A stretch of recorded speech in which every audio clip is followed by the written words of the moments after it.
Welcome to the Autistic Culture Podcast Advocacy Edition. In these episodes, we tackle the issues that matter most to autistic people. Each week, we share our insights and the experiences of our guests on how to live authentically and thrive as autistics. I'm Dr. Angela Kingdon, the linguistic autistic.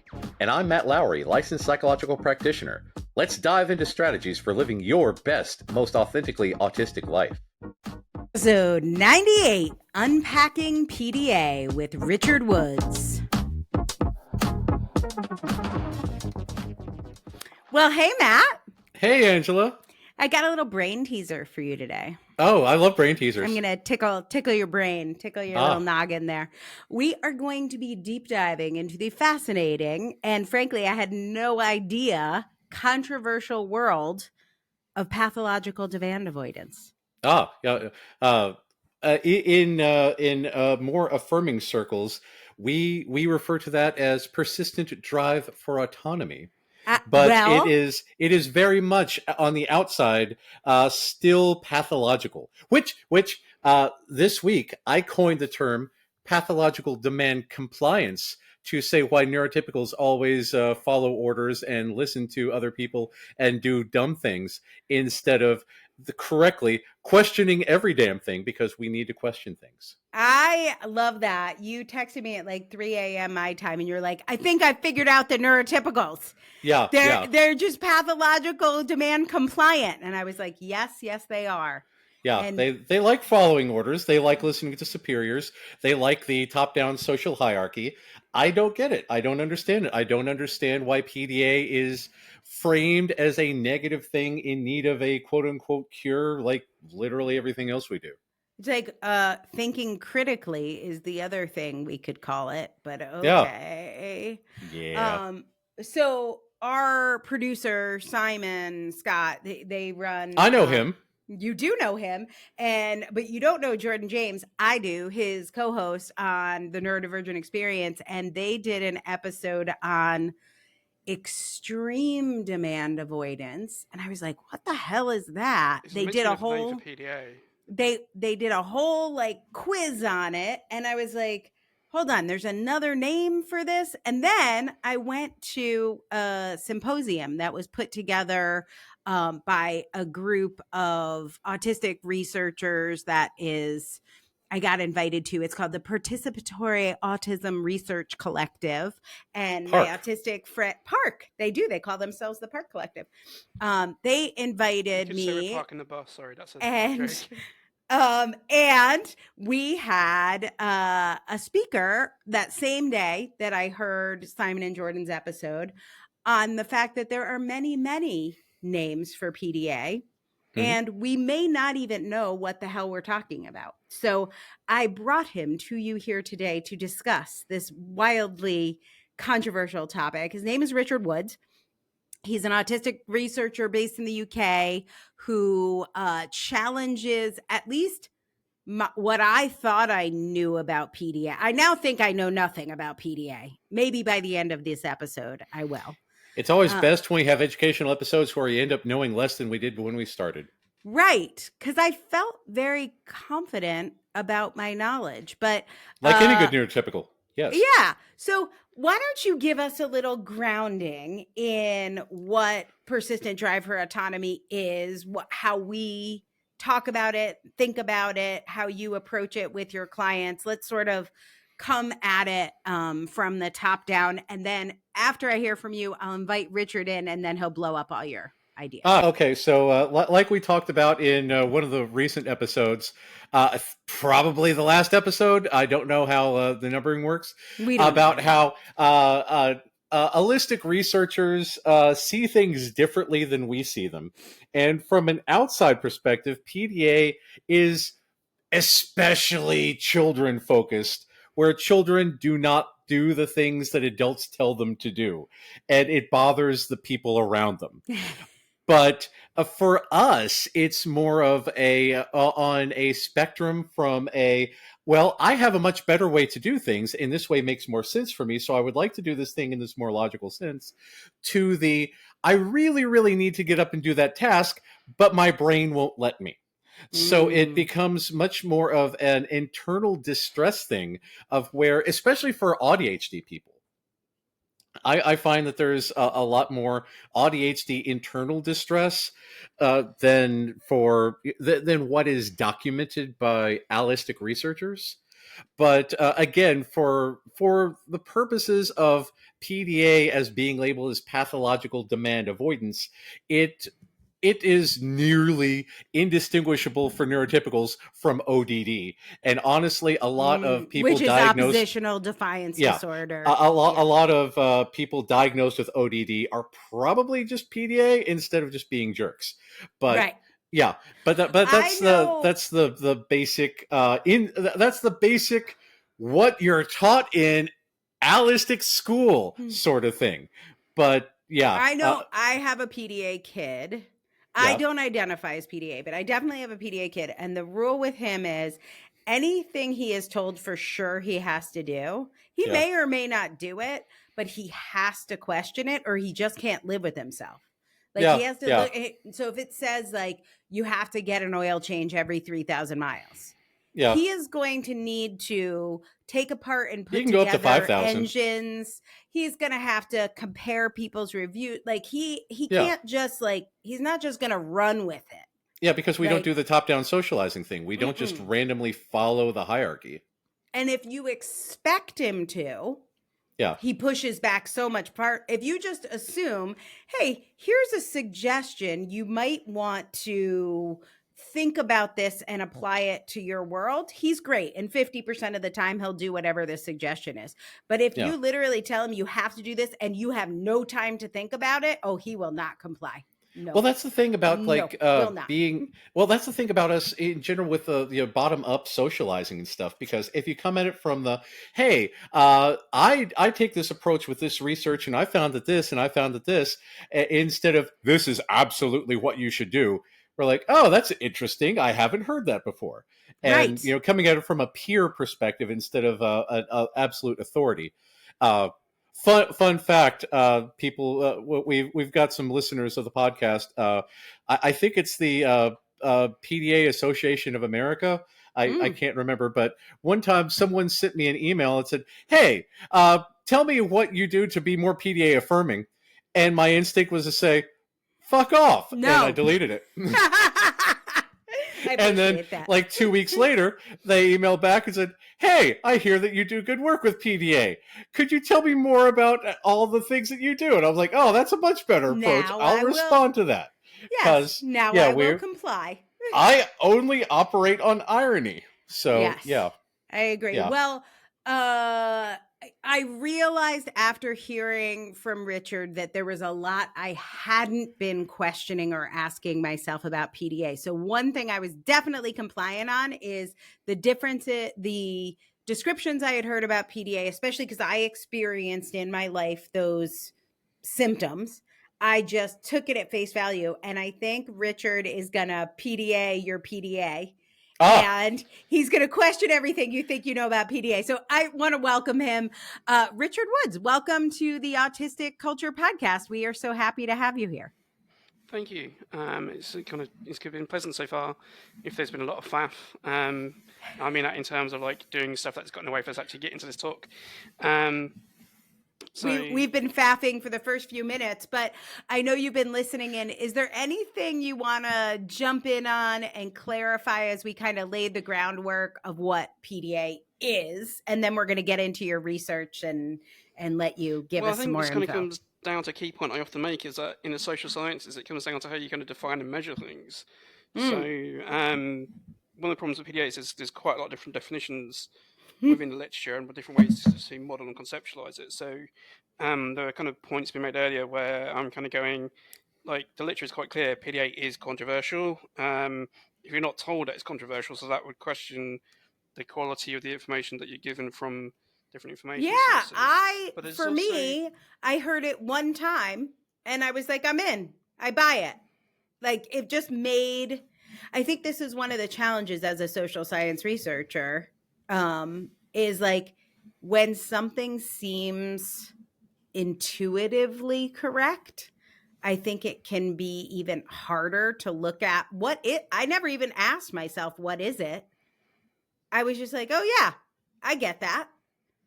But your research is very nuanced. I can't remember what the number is, but how many different names for PDA did you find? You cataloged them. There's over 20, I think. Wow. That's because there's a lot of unease with the pathological descriptor. A lot of Yeah. people find it to be demeaning and derogatory and just horrible. So there's a lot of unease with it in the literature. Like, even Newsom was unhappy with it when she first proposed it. So due to that, you got like extreme demand avoidance. You got how we got into the rational demand avoidance was because Damien Milton, then later myself, put in print saying, well, perhaps it would be helpful to point out that there can be good reasons, and I am putting good in quotation marks there because a lot of these things are kind of subjective and value and based on value judgments. So even like what is PDA affirming, you can argue is subjective. And yeah, I mean, I was going to point out it's perverse, ironic, and contradictory that there is an entire kind of notion of what PDA is, and kind of it's been kind of, I would say, prematurely reified with the notion that it is a form of autism, and we have a constellation of traits that we know what it is already, when there's so much debate around it within the academic literature and so little evidence, and the evidence is often poor quality, and there's multiple kind of reviews both in journals and by Artist Clinical Practice in the UK, which kind of point out there is no good quality evidence out there at the moment. And there was an interesting debate which I was part of in the Lancet Child and Adolescent Health on the topic of how to model PDA and how to approach it. What we do know is that people are expressing the behaviours we describe in the PDA literature, and these are often quite difficult for people expressing them and for people around them. Because any kind of demand avoidance, any significant demand avoidance, if it's going to be medicalised at a level of how it is disorder within the DSM-5, is going to be problematic for anyone expressing it and being around it. I should point out that, like, the disorders in the DSM-5, they are social constructs, but they often do represent real, tangible characteristics, although some of them can be made out of thin air because it's mainly based on reliability. So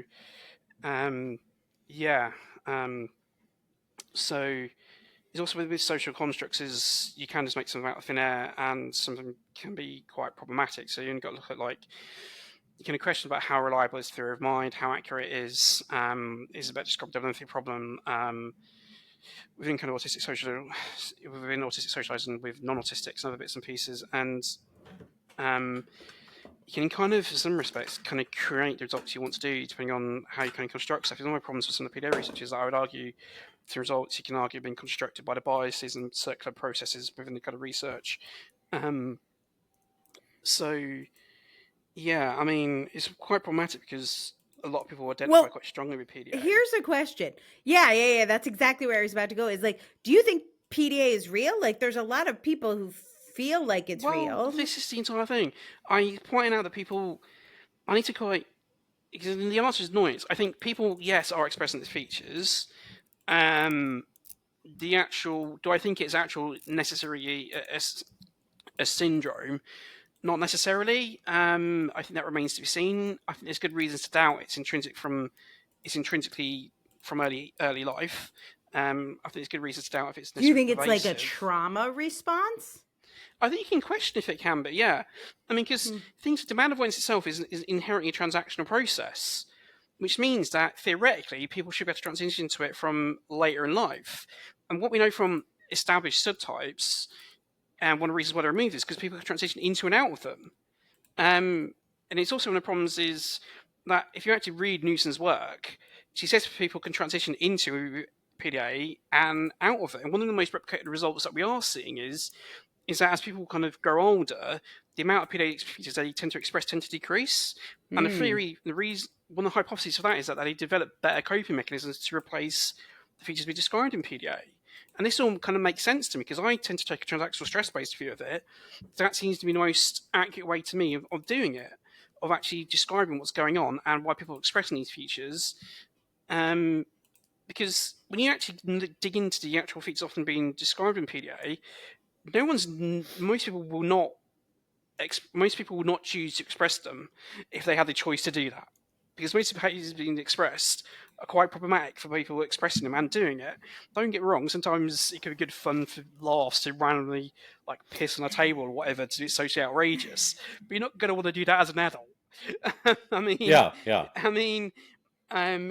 Because I want to point out, people are expressing these behaviours because people notice it. It's one of the reasons why you have the light bulb moment that's so striking, is because people are expressing these things. And yeah, but I mean, but I also think, I think that, because to me, I don't think PDA is a form of autism.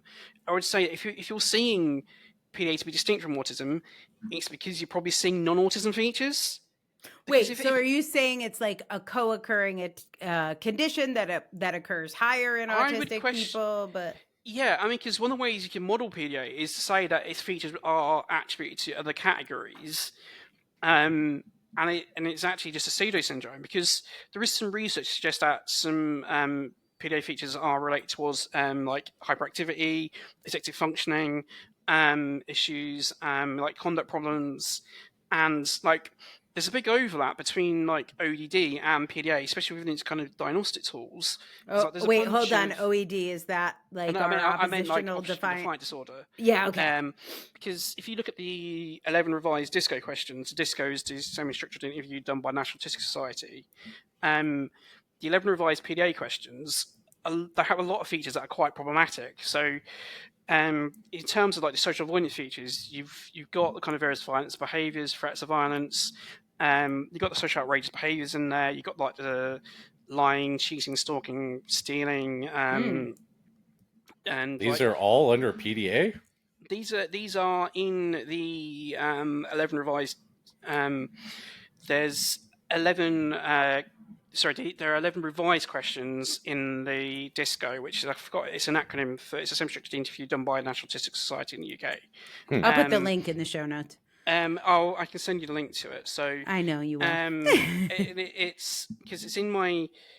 And I also point out that even if you go outside that and you can see other tools like the screening tools, like the Extreme Demand Avoidance Questionnaire and Extreme Demand Avoidance Questionnaire for adults, and again, they have problematic behaviours in there, like knowing what upsets people, like targeting people and other bits and pieces. So these are not particularly pleasant features, which you can argue are part of.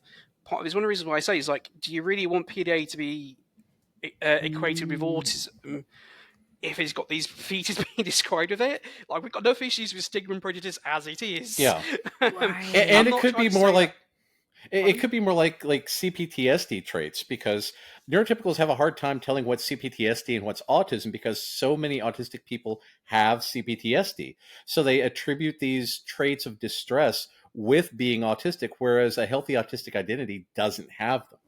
So what is that? Because right now I don't want to, but we must take a break in order to talk about advertisements. But when we come back, we'll come back more on PDA. Yeah, yes, I would like to know more about these PDA traits, what causes them, why they're autistic, or what influences autistic people.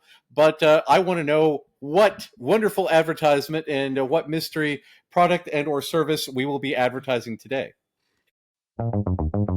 Have you been thinking about writing a book? Did you know Angela helps autistic people write books and get literary agents? Whether you want to write about your special interest, your autism journey, or your professional area of expertise, you can learn more about her work at angelakingdon.com. That's Angela, KINGDON, like November.com.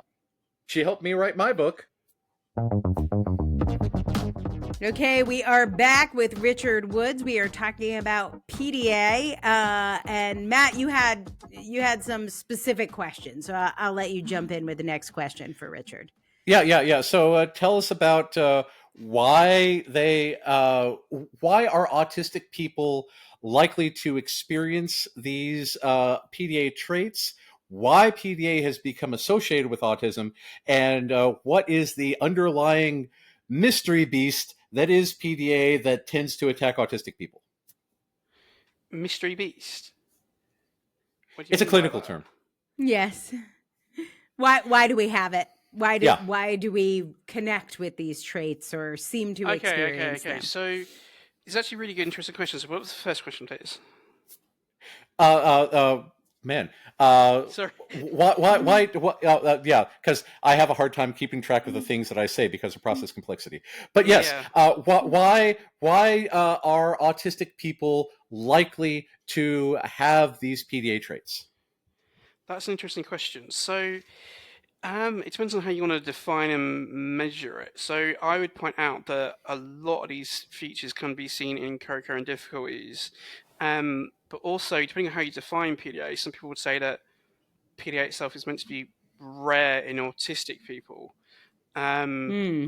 which, but some of that is a decision by those people pushing it as a profile of autism. So, for example, if you look at an 2016A, which is a study using the disco questions I mentioned earlier, they deliberately chose it to be expressed in less than 30% of their sample that are looking at, and they just did that because they thought it was a good number for a subgroup, was less than 30% of the autistic population.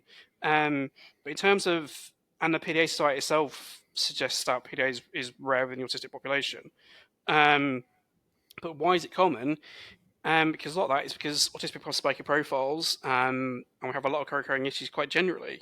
But a lot of those features aren't exactly unique or specific. So one of the critiques of PDA is that none of its features are specific to PDA or autism.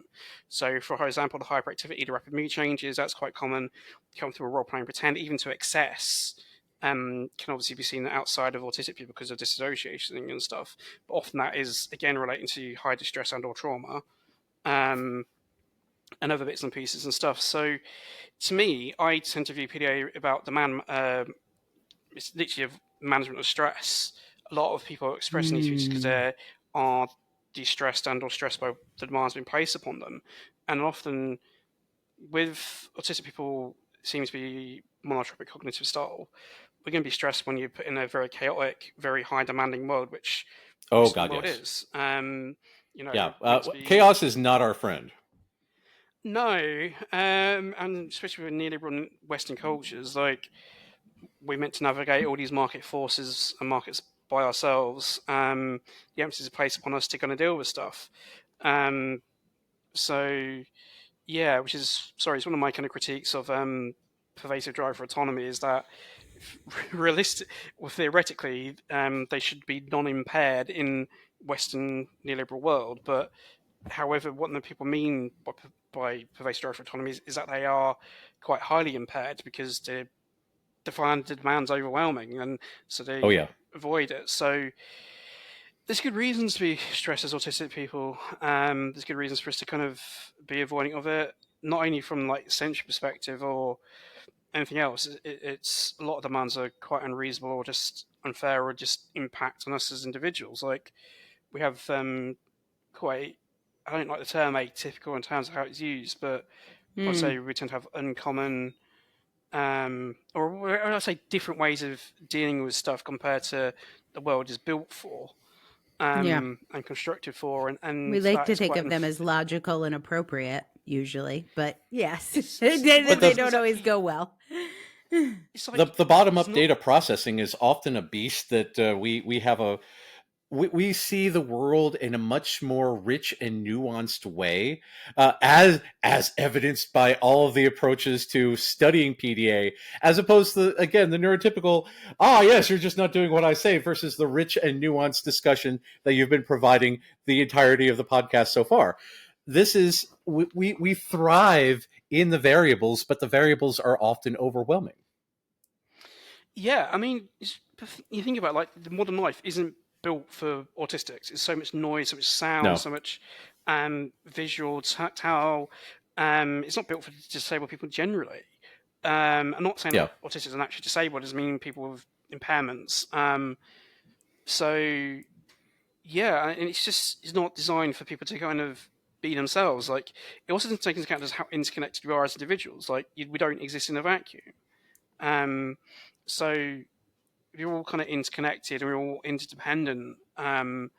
ideally, I mean, we don't want to say that unless you're like, even if you're independently wealthy and you've got servants and stuff, you're still going to be, it's like I said, dependent on the servants to kind of maintain your property, get your food and stuff, or whatever. It's just not very friendly. But here's the world, thing. I think when people hear PDA, and we have an episode I'll link in the show notes as well on labels. I think when people hear that label, it often brings, and I'm certainly not speaking for everyone, but it often brings relief in that it's like, well, this explains. Same thing with like rejection sensitivity disorder, which obviously isn't a subtype of autism or considered to be. It's more considered to just be a trait. But when people hear that label, they're like, oh, this is why my initial instinct is to argue with everything. And if I could explain this to my teachers, my boss, my partner, then they would at least understand this is my behavior. And I think people maybe get mad at your nuanced critique because they're like, don't take that away from me. It's helpful. Yeah, I mean, I'm not trying to take PDA away from people.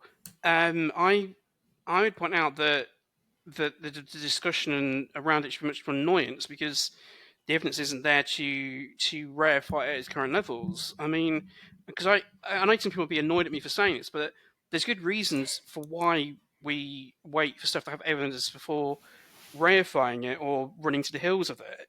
And that is there to protect people. There's enough examples within autism history for us to know what happens if we're not careful with stuff.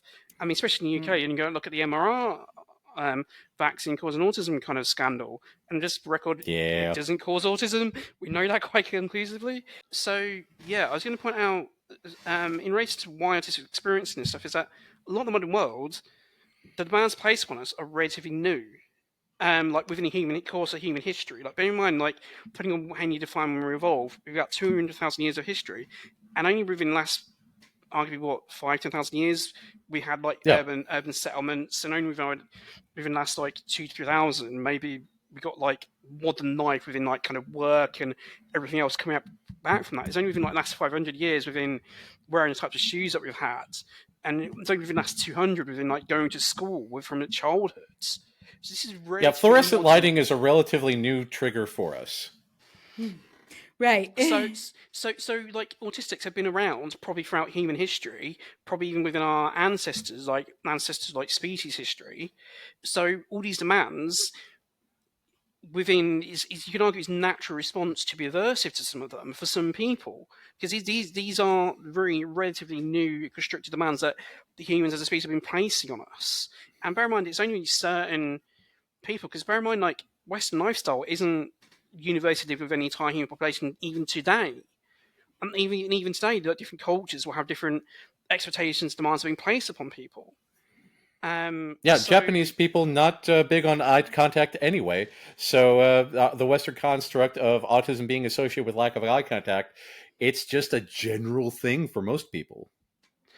Well, this is the entire point. It's like there's some point that Damon Milton makes around the empathy problem that certain facial expressions have different meanings in different cultures. So it's one of my problems with having this proposed rational versus rational demand avoidance bit is that if you follow it logically through, PDA will present different cultures, because what is it culture expected as normal, and therefore rational and irrational will be different. So I do like rational demand avoidance. That's an excellent term. Well, yeah, I mean, it's like a post, I think it was this morning or yesterday, a link looking at autistic children's experiences of COVID, being homeschooled, and saying a lot of these autistic kids initially just refused to engage with the caregivers when they were trying to be homeschooled or learn at home, because the children's reported references, you're not my teacher, you're not related to quality of education, to their caregivers, so why would they do it? So the paper phrased it as kind of akin to demand avoidance. No, it is demand avoidance, because they had the demand placed on them, and they were avoiding it. And you can question if that's rational from the kid's perspective, and we can question if it's rational from a cultural perspective, because Western, we pointed out earlier, like pathological compliance, the view is that the kid is irrationally avoiding it because they should be doing what they're told.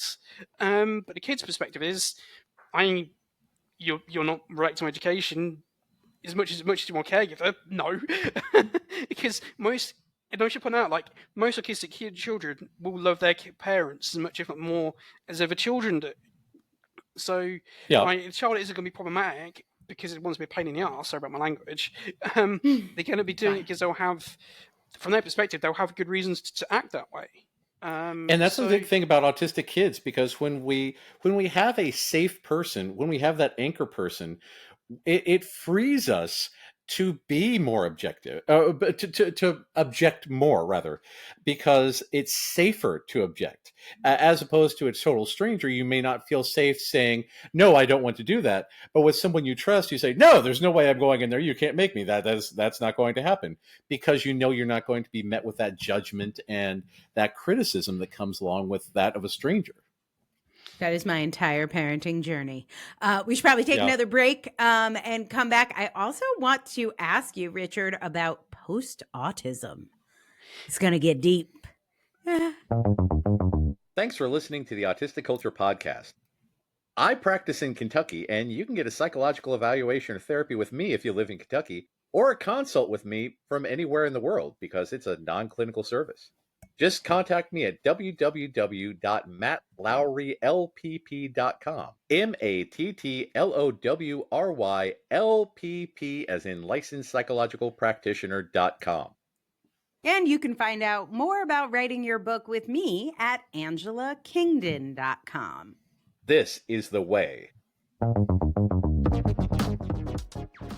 All right, we are back, and we've been talking so much about the concept of PDA, but I also wanted to ask Richard about some of his other work. There's so much great work you've done. Richard, I wanted to ask you about post-autism, but did you have something else you wanted to talk about first, and then we can jump into it? In relation towards my post-autistic identity, which is what you were going to ask about. So, you might have noticed that I tend to take a social constructionist approach to talking about kind of psychiatric categories in terms of that. So what that has meant is that when I look at what's the purpose of the diagnosis like autism or PDA, ADHD, ODD, OCD, like gender dysphoria, whichever ones within the kind of psychiatric manuals, I looked at, like, do they do what they're meant to do? Which is, like, are they meant to describe a person's features? Are they actually useful to helping inform kind of treatment responses and stuff? And I just looked at it and went, no, they're incredibly poor at what they need to do. Because I can tell people my spiky profile and what things kind of map onto it, but I still have to explain to people what my difficulties are and my areas of strengths are, how to interact with me. Right. So I basically. So if you just tell them they're you're autistic, what information are you giving them really that they could do anything with? This is my point. This is my entire point. Yeah. Even if I tell someone that I'm a PDA, it doesn't really tell them what my interests are, what things are particularly more triggering for my demand avoidance than others. I still have to go and explain to them what I struggle with more and how to go about it, what my interests are, so you could use potential distractors. Etc. etc. You still have to get to know the person. I will say profile. The one thing that I have found, I have 3 neurotypical friends. One's my sister, but I have 3 people in my life who, once I started using the label autistic, what changed with them was they would ask me more questions. Like, we'd get to the grocery store and they'd say, hey, do you want to wait outside? Like, is it just going to be annoying for you to run and grab sugar? Yeah. There's only 3 people in my life. One of them is not my husband, even though I love him very much. But that part of the label of people being curious and sort of knowing when to ask what would be good for you here, that's been helpful for me. Yeah, Richard, the go ahead. flip side to that, though, is all the stigma and prejudice that goes along when you give people labels like autism or borderline personality disorder. Even with PDA, there's a growing account of evidence and testimonies coming out of people being discriminated against in workplace and school education placements due to be given a PDA diagnosis or attribution, because technically you can't diagnose it because there's no standardized behavior profile and validated tools to do it.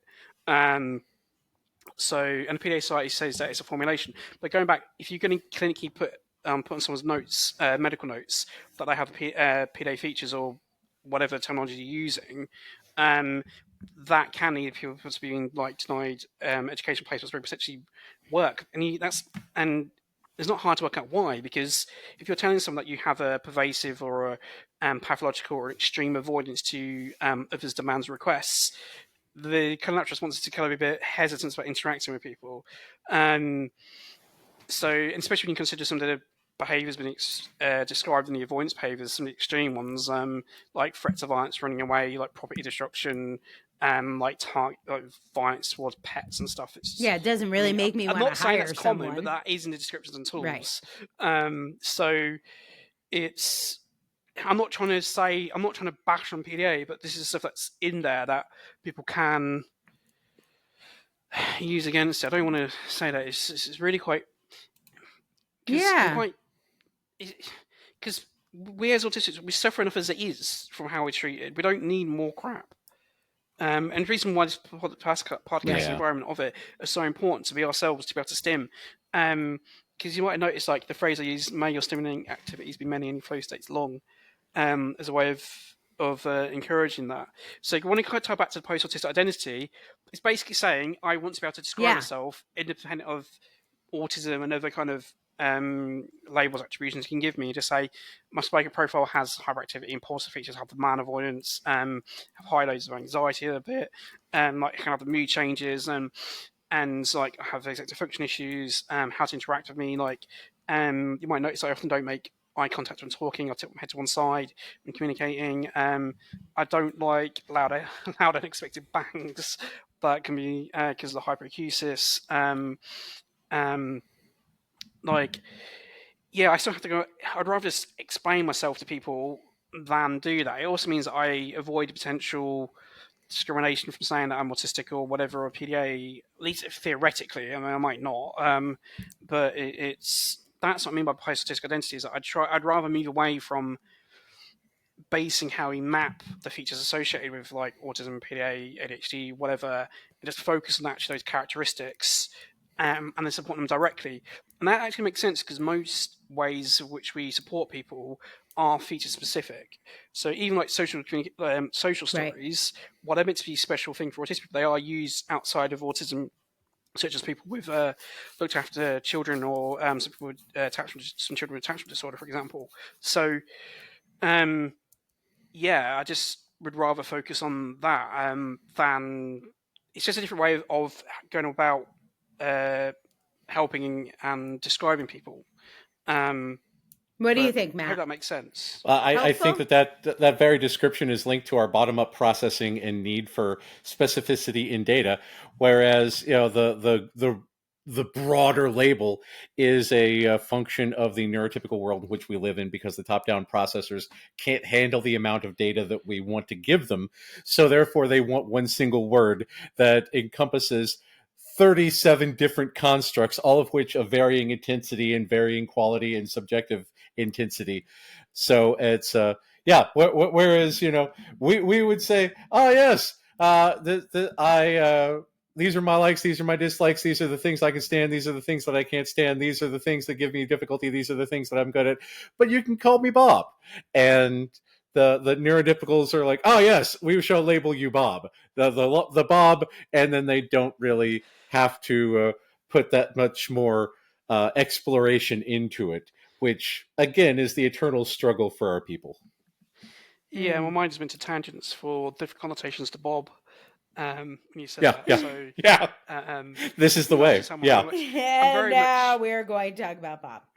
Do you have any other kind of questions before we kind of need to wrap up? I do. I have a couple more things I wanted to talk to you about in terms of monotropism, because you worked on some of the kind of the theory of monotropism, and I'm wondering where that work is now. I think like 2 years ago, we were all taking that taking that quiz.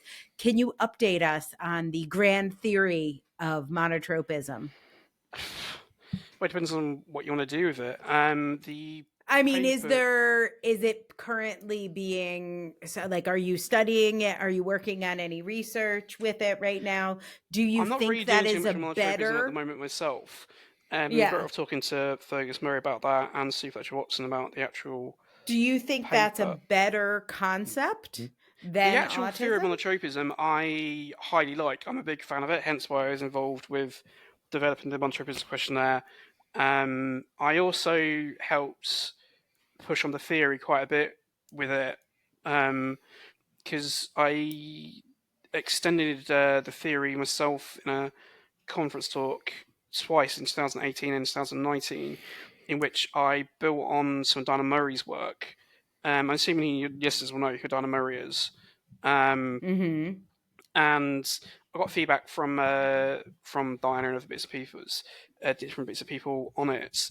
So what I did is I based on the concept of, she said N was the amount of attention resource you had. So I basically built around, well, how do you gain more attention resource from flow? How does anxiety potentially affect the amount of attention resource you have? And how you kind of, the amount of spare attention resource you have can explain how kind of functionally rated you are at any one moment at a time. So, and how, if you logically follow it through, how that will affect how autistic people will gain kind of fixed points in the routines, and how potentially it can also develop like potentially like eating disorders potentially out from it as well. So, for example, if your only fixed point is like controlling your food intake, that will become a fixed point over time. It will generalize and therefore become an eating disorder. Which is how I kind of got into it. I can go into explain my own version of it more detail if you would like. Actually, I'm kind of curious. Because again, talking about the monotropism gets us into a flow state about the monotropism. Yeah, I like it. I like the I mean, I'm quite passionate about it because it just seems to be one of the best explanations out there for autism at the moment. But one of my biggest critiques of it is that we need to be careful of over-reifying it at the moment in time, and we also need to be developing and testing the polytropism end of it, because the actual complete theory is monotropism, polytropism. So I prefer to use monotropic cognitive style to refer to what we try and describe often with autistics, and polytropic cognitive style in terms of non-autistics. But we don't know if that's a single continuum. We don't know if it's multiple continuums, so a bunch of continua. We don't know if monotropic features present differently in non-autistic populations. We don't, because one of my potential issues with the current tool with monotropism questionnaire is that it's essentially biased in favour of autistic people. It's kind of literally the inverse of what happens with most psychological tools. Is they're developed by non-autistics, tested on non-autistics, and then applied to autistics expected to work. This is the opposite. It's developed mainly by autistics, or with its input by autistic theory, mainly tested on autistics, but a lot of autistics, those had co-occurring ADHD. So when you look at the with the Garautel paper, the non-autistic ADHD group was the one that interacted less well with the actual questions, but that could be because of the fact that the questions are biased against them because of how the paper was developed, how the tool was developed. So you theoretically would need to go and look at get another bunch of non-autistic ADHDers and then see how monotropic cognitive features expressed in them and generate like a MQ ADHD, for example. That's how I would prefer it to kind of go down and be tested. This is what I said. It goes back into the question of we don't know if there's one continuum or multiple continua of monotropic versus polytropic features. We also would need to know if the polytropic element of the theory is valid as well, or has good face validity. It has face validity from autistic perspectives, looking at as outsiders on non-autistics, but we don't know that, and it's one of the problems of one of the issues I have with the current state of affairs is we could get overly worked up and overly attached and overly focused on the monotropic end of that theory, and it all has good high validity. It seems to be supported by empirical evidence and qualitative evidence. But the other half of the theory, the key aspect of it, is no attention, no testing, and it could be completely and utterly wrong. Because classical science has no problems with that at all. So But this is one of the things is that we as autistic people should be pointing attention to that and should be encouraged to be tested as well, because that in itself might because test we want to do the better. underlying theory. Yes, but it's also within the fact of the general standards of autism research and theory and practice are so atrociously bad that we want to be avoiding those being replicated within anything that we ourselves are doing. And that's one of my critiques of PDA research, and I want to avoid from monotropism theory and research itself, because why we want to replicate and encourage good practice and theory and standards within our own stuff that we're passionate about. Then we have to do it if we want it. Yeah, it seems like that's a new double empathy problem there for research, because since we know that the research is so bad because it doesn't take our perspective, we have to have a corollary to be extra careful and to be extra aware so that we don't fall into that same pitfall. Well, it's one of the reasons why I say that autism research does need to have some non-autistic input into it to prevent double empathy problem from impacting into the autism research itself and the result and interpretations of it. As much as it just needs to be autistic, they have autistic input. And I am a big fan of autistic perspectives, and I have written that I think autistic perspectives on autism are stronger than non-autistics, at least generally anyway. We need to be able to question ourselves. And critical thinking is being open to other perspectives and engaging with other perspectives and sympathizing outlooks and stuff. And you get that from having mixed groups. And you have that from... and bear in mind, the autistic population itself is incredibly diverse itself. You only look at the Autistic Not Weird survey from a couple of years ago, which suggests that majority of autistics are LGBTQ plus, or whichever acronym you want to use to describe that population. Because there's one of the critiques the current monotropism question is that it might not be representative of autistics from the global majority, so basically non-Western cultures, or people from... and that's the fascinating thing, because how much does, again, the Western construct with the lack of eye contact and all that, how much of the colonialism plays into autistic diagnosis, where a lot of our traits might be natural and beneficial for other cultures. So they might fly under the radar, they might not be diagnosed as much, but yet they're just as autistic as we are.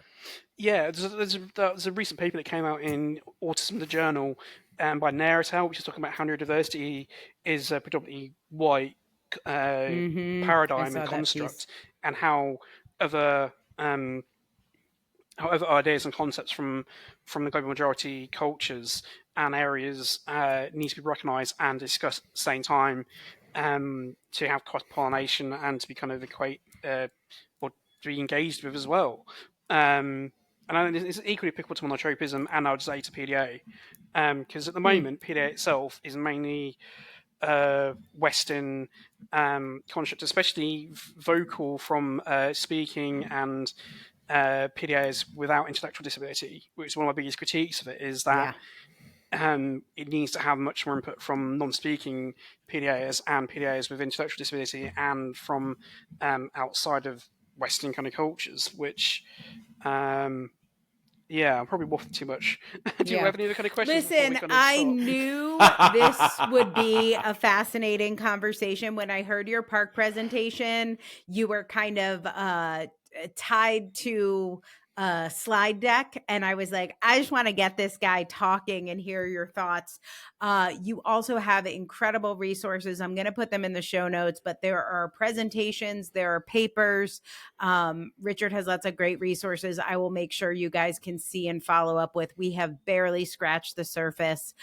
Before we say goodbye, anything you want to make sure we add to this discussion, or advice for people who want to explore this further? Yes. So I want to restate this. As much as people are critical of PDA, generally everyone accepts there is something going on there. People are expressing those features, and I do need to be adequately supported, ideally using the PDA strategies or some variation of the PDA strategies. Can I be explicitly clear on that? Because I don't want people to use my work Appreciate that. To support these people. I'm also using the phrase may your stemming activities be many and your flow states long as a kind of equivalent to live long and prosper for neurodivergent people. So I like that. That's very good. People can use the phrase, they can not use it, they can adapt it to how they want to use it. I'm going to try and get it adapted onto a t-shirt. We'll put your name on it too. I should really make start sure you get a myself. copy. Yeah. So, yeah, it's just the story behind it is I was trying to think about how can I wish to an autistic friend and a family, like, I actually want you to have a really good Christmas, and that was what I came up with, which isn't rocket science. There's also an indirect screw you to ABAs and co, because obviously they want they want to extinguish the stimming and stuff. So if you're telling people to stim, it's a bit like, don't do it. So I should probably stop waffling. It's been really good talking to you. This has been such a great conversation. I hope you continue with your research and continue publishing, because it is making a difference for autistic people. So thank you for your contributions. Thank you. It's been a pleasure. Sorry for the faff earlier. So I'm going to end with may your stimming activities be many and your flow stays long. Bye. And to you too. Thanks, you guys, for listening to episode 98, Unpacking PDA with the amazing Richard Woods. You can hear from us next Tuesday on our culture episode. But if you love the advocacy episode, or in fact, if you love anything we do, you will want to be back next Friday for our 100th episode. Oh, wow. Matt, it's happening 1 week from today. That is astounding. I can't believe that we've been talking for 100 episodes. We haven't gotten sick of each other or run out of anything to say. It's amazing. Flow state, because our flow states are long when we are recording. All right, everyone. Yes. That's it for this week, Matt. Until next time, I will see you soon. Have a good one.